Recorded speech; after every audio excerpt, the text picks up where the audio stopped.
गैर आवासीय नेपाली संघ एनआरएन जापान खान्साई क्षेत्रीय समितिको अधिवेशनबाट आगामी कार्यकाल 2015-17 का लागि निर्विरोध रूपमा निर्वाचित हुनुभएका क्षेत्रीय संयोजक टीकाराम कणेल, उपसंयोजक भूमिराज तवाडी, सचिव अनुप पौडेल, कोषाध्यक्ष कृष्ण शर्मा गोरी लगायत सदस्यहरू विकास पराजुली, महेन्द्र केसी, अनिल पौडेल, खिम गैरे, प्रेम कणेल, किरण दवाडी र भूम प्रसाद गैरेलाई हार्दिक बधाई ज्ञापन गर्दछौं।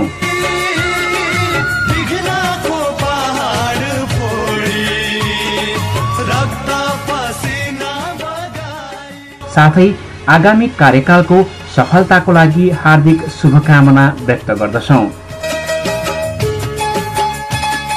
अध्यक्ष पुरुषोत्तम लामिछाने तथा दीपश्री क्रिएटिभ मिडिया परिवार।